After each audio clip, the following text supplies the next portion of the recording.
नमस्कार दोस्तों, कैसे हैं आप लोग? आज है 27 जून, आप देख रहे हैं कमोडिटी समीक्षा, आपका अपना चैनल। चर्चा करेंगे सुबह की मॉर्निंग अपडेट के और इसमें हम चर्चा करने वाले हैं डिफरेंट एग्री कमोडिटीज़ के ट्रेड पे, क्या रह सकता है आज का रुझान और क्या रहेगा आज का फंडामेंटल, उसी के ऊपर ये वीडियो है। लास्ट तक आप जुड़े रहेंगे और लास्ट तक आप देखते रहेंगे और हमेशा की तरह शुरुआत करेंगे ग्वार के साथ। कल ग्वार पे एक वीडियो भी बनाया था, स्पेशल वीडियो मैंने बनाया था, काफ़ी सारे लोगों ने देखा और अच्छा खासा रिस्पॉन्स भी उस पे दिया। तो अपडेट्स मैं लेके आते रहता हूँ, आप लोग जुड़िए और जो भी वीडियो चाहे जो भी जानकारी मैं देता हूँ उसका लुफ्त उठाइए, चाहे उसको अपने व्यापार में उसका उपयोग करें। तो स्टार्ट करते हैं ग्वार के साथ और ये जो चार्ट देख रहे हैं डेली बेसिस पे, ये जो चार्ट देख रहे हैं एनसीडीएक्स पे, ग्वार सीट का चार्ट है ये। और ये रेड कैंडल, जिनको नहीं पता ये क्या है रेड और ग्रीन, तो ये रेड वाला का मतलब हुआ उस दिन मार्केट गिरा था। ठीक है, सिंपल तरीके से मैं समझाने की कोशिश करता हूँ और जिनको पता है वो तो बहुत अच्छी बात है। तो कल इतना बड़ा सा रेड कैंडल बनते हुए दिखा था और जो सपोर्ट था, सपोर्ट लगभग 5050 के आसपास जो बनते हुए दिख रहा था, 5050, 5070। तो 5070 के नीचे मार्केट खिसकते हुए दिखा था और एक तरह से देखेंगे एक, दो और तीन, तीन जगह पे तीन बार मार्केट सपोर्ट लेने की कोशिश किया था। पहला सपोर्ट जो बना था 2 जून के आसपास, उसके बाद दूसरा सपोर्ट बना था 16 जून के आसपास और फिर तीसरी बार जो बना था 24 जून। लेकिन लास्ट में इन सपोर्ट को कल मार्केट ने तोड़ दिया। तो जिस हिसाब से ये सपोर्ट टूटा है और जिस हिसाब से गिरावट कल अचानक से बढ़ी थी, तो संभावना आज के लिए रहेगी कि हो सकता है मार्केट थोड़ा सा और नीचे आने की कोशिश करे, क्योंकि इसके नीचे जो सपोर्ट आ रहा है वो आ रहा है 5000 के आसपास। तो आज के लिए ओवरऑल फंडामेंटल के हिसाब से अगर आप जाएंगे, चाहे टेक्निकल के हिसाब से जाएंगे, तो शुरुआती आवर में, शुरुआती घंटे में हो सकता है थोड़ी गिरावट और बढ़े और हो सकता है मार्केट आपको 5000 तक आने की कोशिश करे। लेकिन ये जो लेवल है 5000 के आसपास, एक तरह से अच्छा खासा सपोर्ट आपको बनते हुए दिखेगा। कल मैंने दिखाया था आपको ऑप्शंस की आज एक्सपायरी भी है और बहुत सारे लोग 5000 पे बहुत सारी पोजीशंस, बाई पोजीशंस बने हुए थे। बहुत सारे बायर 5000 के लेवल पे बैठे हुए हैं, तो हो सकता है मार्केट यहाँ से रिकवर होने की कोशिश करे। जून खत्म हो जाएगा, एक दिन और बचा हुआ है, लेकिन पर्टिकुलरली अगर आप ऑप्शंस की बात करेंगे तो आज एक्सपायरी है ऑप्शंस की और आज के बाद से फिर नया मंथ स्टार्ट हो जाएगा।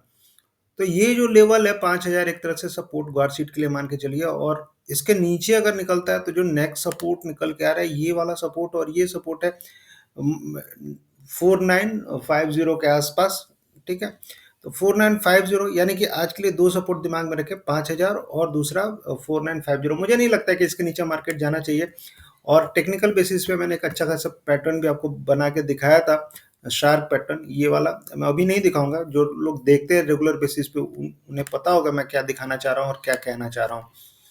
तो हार्मोनिक के हिसाब से मार्केट ऊपर की पोटेंशियल रखता है और आज के लिए जो ऊपर में रेजिस्टेंस रह सकता है, ये लेवल्स जो हैं, मान के चलिए ये वाले लेवल्स जो हाई बने हुए हैं, ये कितने लेवल आ रहे हैं, ये आ रहा है ये 5250 के आसपास आ रहा है। तो मार्केट घूमता है तो यहाँ पे कहीं पे आके रुक सकता है। तो जो लोग मान लीजिए 5000 के आसपास बाइंग करके चल रहे हैं, चाहे सोच रहे होंगे कि 5000 के आसपास बाइंग करेंगे, चाहे 4950 के आसपास बाइंग करेंगे, उनके लिए ऊपर में जो रेजिस्टेंस है, पहला रेजिस्टेंस यहाँ पे मिलेगा कहीं पे 5070 के आसपास और इसके ऊपर निकलता है तो फिर ये 5250 के आसपास रेजिस्टेंस फेस कर सकता है मार्केट। फंडामेंटली अगर आप बात करेंगे, सोइंग के नंबर में देख रहा था और सोइंग के हिसाब से अगर आप जाएंगे, बुआई अभी जोरों पे है और जो रिसेंट नंबर आए हैं वो वास्तव में सोइंग के नंबर राजस्थान में चौंकाने वाले हैं, क्योंकि राजस्थान गवर्नमेंट ने जो हाल फिलहाल में सोइंग के नंबर रिलीज किए थे, मैं देख रहा था 25 तारीख तक 163,000 हेक्टेयर। ठीक है, 163,000 हेक्टेयर मतलब वो 1,63,000 हेक्टेयर के आसपास की बुआई अभी हो चुकी है। पिछले साल अगर 28 तारीख तक की अगर आप बात करेंगे तो 1,15,000 हेक्टेयर, यानी कि पिछले साल के कंपेयर में 40,000 हेक्टेयर इस साल ज़्यादा बुआई चल रही है। ये नंबर कितने सही है मुझे नहीं पता, लेकिन गवर्नमेंट के हिसाब से अभी जो नंबर आ रहे हैं वो पिछले साल के कंपेयर में बढ़ के नंबर आ रहे हैं। उसका भी एक कारण हो सकता है कि मार्केट में थोड़ा सा दबाव है। तो लेकिन देखते हैं क्या रहेगा सिनेरियो आगे चल के ओवरऑल। लेकिन ओवरऑल कहने का मतलब ये है कि सप्लाई साइड से बात करेंगे तो सप्लाई साइड से काफ़ी ज़्यादा टाइटनेस है और इन स्तरों पे किसान हो चाहे स्टॉकिस्ट हो अपना माल निकालेगा नहीं। जो बुआई की जरूरत थी, सीड की जरूरत हो चाहे खेत जोतने की, ये बहुत सारी चीजों के चलते होता है कि खरीफ की जब सोइंग चलती है तो किसान अपने माल निकालते हैं, उनको पैसे की जरूरत पड़ती है। अब धीरे धीरे धीरे धीरे जैसे जैसे सोइंग बढ़ती जाएगी लोगों की बुआई कंप्लीट होती जाएगी और फिर उसके बाद लोग नहीं निकालेंगे माल। तो कहने का मतलब है जुलाई में सप्लाई काफ़ी ज़्यादा कम रहने वाली है और इसका असर आपको देखने के लिए मिलेगा, प्राइस आपको बढ़ते हुए दिखेंगे। कल नंबर आए थे ग्वारगम के एक्सपोर्ट के, मैंने कल के वीडियो में दिखाया भी था, उसके हिसाब से अगर आप देखेंगे तो 9% तक ग्वारगम का एक्सपोर्ट कम होते हुए दिखा था, उसका भी असर आपको प्राइस पर पड़ते हुए दिख रहा है। 19,000 टन के आसपास 19.4 थाउजेंड टन के आसपास का एक्सपोर्ट हुआ था। पिछले साल 21,409 टन का एक्सपोर्ट था। तो ग्वारगम का एक्सपोर्ट कम हुआ, इसके चलते भी प्राइस थोड़े से दबाव में है, लेकिन ओवरऑल जो मैंने आपको सपोर्ट बताया 5,000 के आसपास, 5,050 से नीचे जाता है तो 5,000 और फिर 4950 के आसपास सपोर्ट, और ऊपर में 5,070 और 5250 के आसपास रेसिस्टेंस। इस दायरे में ग्वारसीड आज के लिए ट्रेड करते हुए दिख सकता है। क्रूड ऑयल के हिसाब से जो गिरावट है उसका भी असर देखने के लिए मिला है। क्रूड लगातार गिरते हुए दिखा है, थोड़ा सा स्टेबल बना है, लेकिन आगे चल के स्थितियां यकीन मानिए सुधरने वाली है।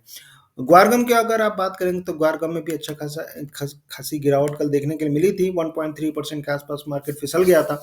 आज के लिए जो सपोर्ट है 9300 के आसपास है, और 9300 अगर टूटता है तो जो नेक्स्ट सपोर्ट यहाँ पे कहीं पे आपको लंबा जो सपोर्ट 89 या 9000 के आसपास मान के चलिए, लेकिन उसके पहले भी सपोर्ट आपको मिलेगा 9100 के आसपास।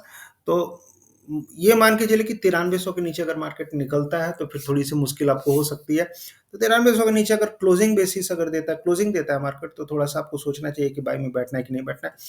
ठीक है, अदरवाइज एवरेज करना है, क्या करना है, लेकिन 9300 के नीचे जाने पे थोड़ी सी दिक्कत आपको हो सकती है। तो उस हिसाब से रणनीति रखी। 9300 के आसपास ही एक डबल बॉटम जैसा बना हुआ है और सपोर्ट अभी भी ये 9300 बरकरार है, आज टूटा नहीं है अभी तक। आज देखते हैं क्या होता है मार्केट, लेकिन पॉसिबिलिटी है कि शायद नहीं टूटे। तो ये था ग्वारकम ग्वार सीट पे मेरी राय। बताइएगा, और आप जो भी किसान भाई चाहे व्यापारी भाई जो लोग काफ़ी सारे स्टॉक्स करके रखे हुए हैं, अगर रेगुलर बेसिस पे अपडेट्स चाहते हैं तो मेरे पिछले वीडियोस में जाके देखें, नंबर उसमें रहता है मेरा, उसमें जाके खोजें। ठीक है, फ्री की चीज़ें मैं आपको बताते रहता हूँ, तो लोग सोचते हैं कि मैं अपना बिजनेस धंधा कर रहा हूँ, ऐसा कुछ भी नहीं है। आपको अगर जानकारी चाहिए तो आप डायरेक्टली कंसल्ट कर सकते हैं। आगे बढ़ते हैं और आगे बात करते हैं हम थोड़े मसालों के ऊपर। मसालों में अगर बात करेंगे, हल्दी में कल गिरावट देखने के लिए मिली थी, और जिस हिसाब से ये एक लेवल्स टूटे थे हल्दी के, स्पेशली अगर आप बात करेंगे निजामाबाद मार्केट में, निजामाबाद मार्केट में जो प्राइस थे वो 14,000 350 400 के आसपास। फ्यूचर्स प्राइस अभी भी स्पॉट प्राइस से नीचे चल रहे हैं, लगभग 300-400 रुपए। और ये चीज़ है कि कहीं ना कहीं आपको हो सकता है हल्दी को ऊपर लेके जाए, लेकिन एक चीज़ और है, जिस हिसाब से ये सपोर्ट टूटा है, और सपोर्ट टूटने के बाद होता भी है कि मार्केट जब सपोर्ट टूटता है तो उस सपोर्ट को छूने के लिए जाता है, अभी छू के हो सकता है गिरने की भी कोशिश करे। तो कहने का मतलब है कि आज अगर आप मल्टीपल लॉट्स लेके रखे हुए हैं तो शुरुआती दौर में हो सके पोजीशंस कट करने की कोशिश करिएगा, क्योंकि देखिए होगा क्या कि ओवरऑल अगर आप बात करेंगे हल्दी के हिसाब से इस साल एरिया बढ़ने के चांसेस जरूर हैं, लेकिन जिस हिसाब से अगर आप ओवरऑल अराइवल्स मिलाएंगे पिछले साल के कंपेयर में, अराइवल्स काफी ज्यादा बने हुए हैं। आगे चल के सप्लाई टाइट रह सकती है, वो अलग बात है, लेकिन मार्केट में सप्लाई अभी तक बनी हुई थी। अभी ये जो तेजी आई है, अभी ये जो ईरान और इसराइल के बीच लड़ाई बंद हुई, सीज फायर हुआ, उसके बाद जो आशा है कि आगे चल के एक्सपोर्ट डिमांड बढ़ेगा। एक्सपोर्ट के भी नंबर कल आए थे हल्दी के, और हमने देखा था कि एक्सपोर्ट जो था वो 6% तक बढ़ते हुए, हल्दी का एक्सपोर्ट बढ़ते हुए दिखा था। तो लगभग लगभग अगर बात करेंगे तो हल्दी का जो एक्सपोर्ट था, मैं नंबर आपको दिखा देता हूँ, और ये वीडियो मैं थोड़ा सा जल्दी में बनाने के चक्कर में, तो मैं बहुत ज़्यादा डिटेल में नहीं जाऊँगा। और जो भाई लोग मुझे देखते हैं, मेरी ज़िम्मेदारी है कि उनको एक-एक चीज़ मैं बताऊँ। तो मसालों का ये नंबर मैंने निकाला था, उसके हिसाब से आप देखेंगे तो हल्दी का जो एक्सपोर्ट है 6% तक बढ़ते हुए दिखा था। पिछले साल के कंपेयर में 14,957 टन के आसपास का एक्सपोर्ट हल्दी का हुआ था। जीरा में एक्सपोर्ट काफ़ी ज़्यादा कम हुआ है, जीरा में 48% तक एक्सपोर्ट कम होते हुए दिखा है। स्पेशली अप्रैल का नंबर, चूँकि होता क्या है कि गवर्नमेंट के जो नंबर रहते हैं वो काफ़ी ज़्यादा प्रामाणिक रहते हैं, और गवर्नमेंट अपना नंबर 1 डेढ़ महीने देरी से रिलीज़ करती है, तो ये नंबर पे मार्केट रिएक्ट करता है, और कल रिएक्शन भी हुआ है। हल्दी में जो तेज़ी आई इन नंबरों के चलते ही आई है। अच्छे खासे एक्सपोर्ट का नंबर हल्दी का है, और ये हल्दी की का जो मार्केटिंग ईयर है वो अप्रैल से स्टार्ट होता है, और साल का पहला महीना अप्रैल का जो नंबर है इतना अच्छा है, तो एक तरह से पॉजिटिव सेंटिमेंट मार्केट के लिए है हल्दी में। जीरा में 48% कम है, इसीलिए हमने देखा था कल जीरा थोड़ा सा दबाव में ट्रेड कर रहा था, फिर बाद में रिकवरी आ गई। लेकिन ओवरऑल एक्सपोर्ट जीरा का कम हुआ है 48%। धनिया में भी रिकवरी कल हमने देखी, धनिया में भी तेजी बनते हुए देखी थी। 27% तक जीरा धनिया का जो एक्सपोर्ट था बड़ा था।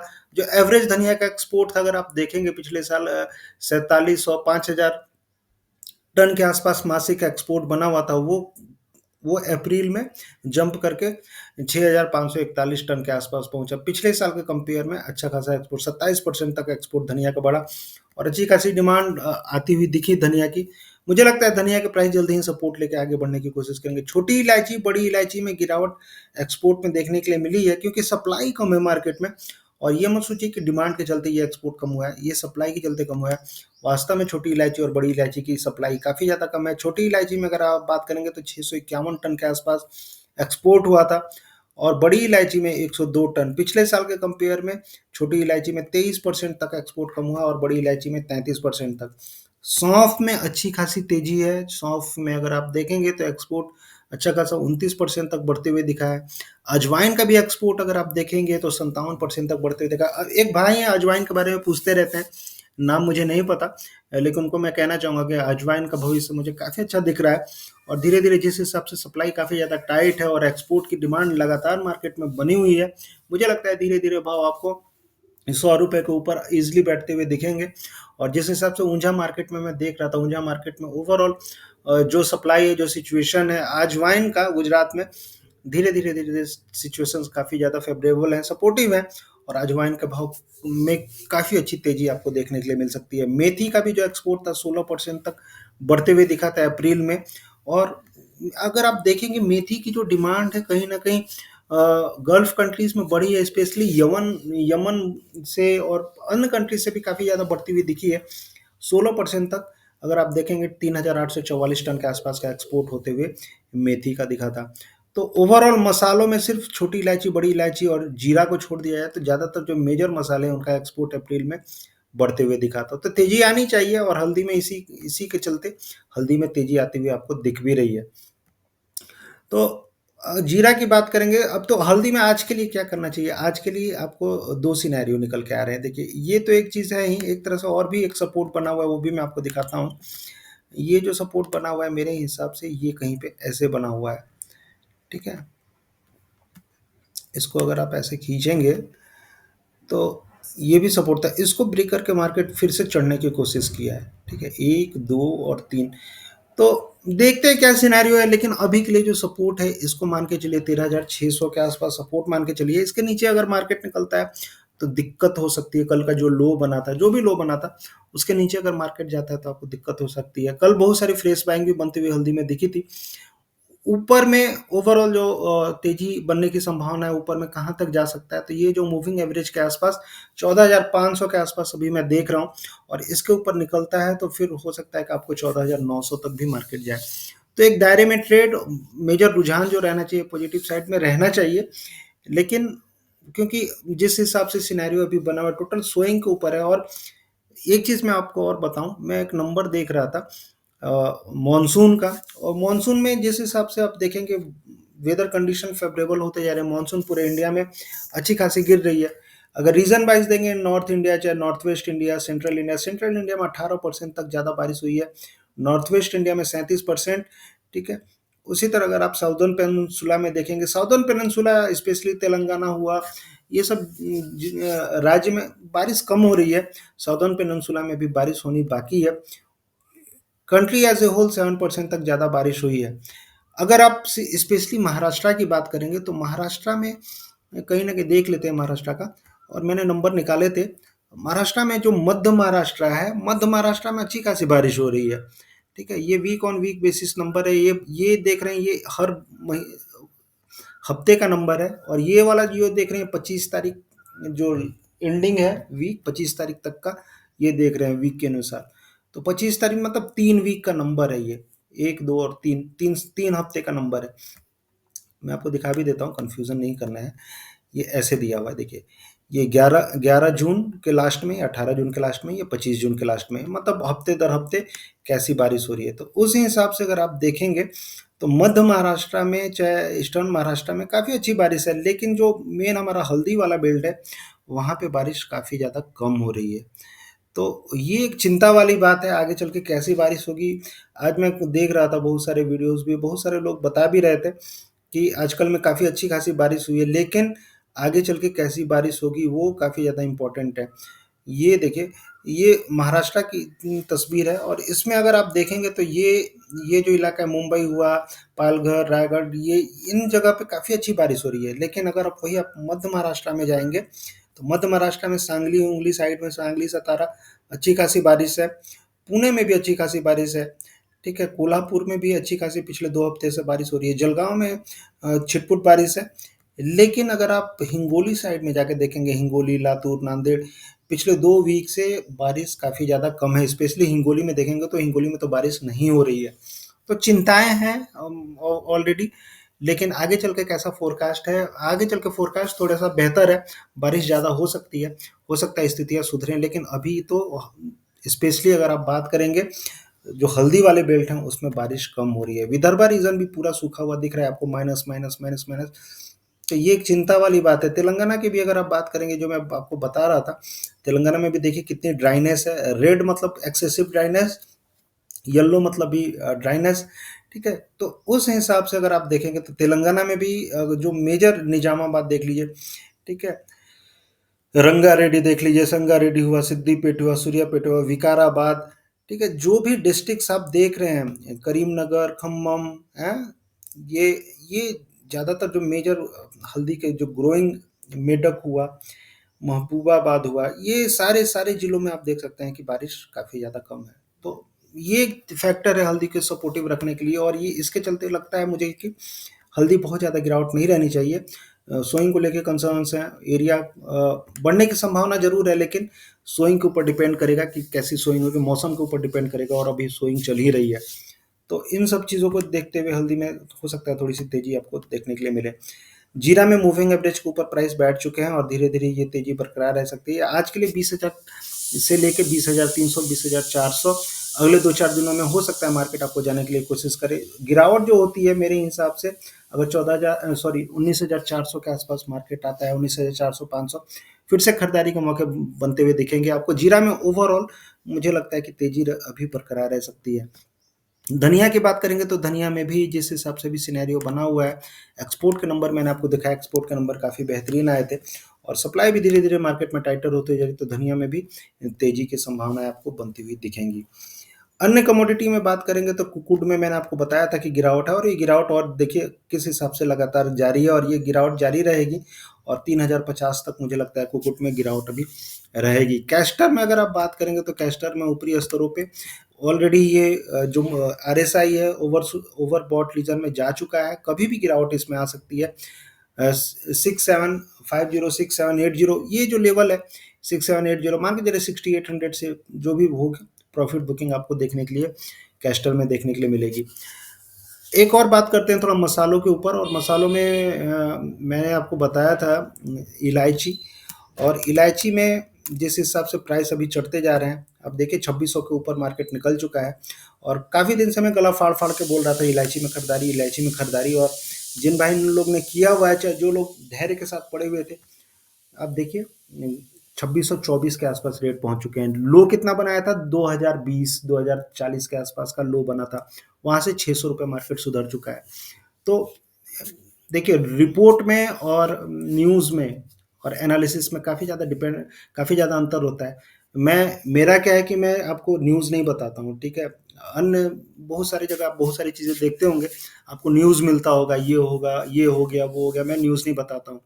मैंने इलायची पे डिटेल वीडियो बनाया था, जिन्हें नहीं देखा जाके देख लेना आप।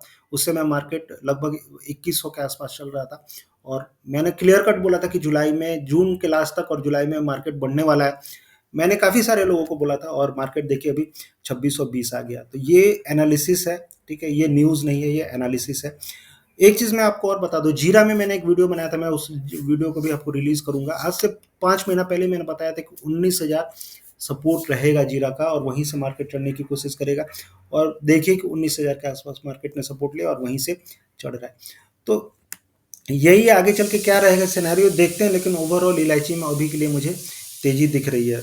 बड़ी इलायची में भी वही सिनेरियो, बड़ी इलायची में मुझे तेज़ी बनती हुई दिख रही है, धीरे-धीरे मार्केट आपको तेज़ होते हुए दिखेगा।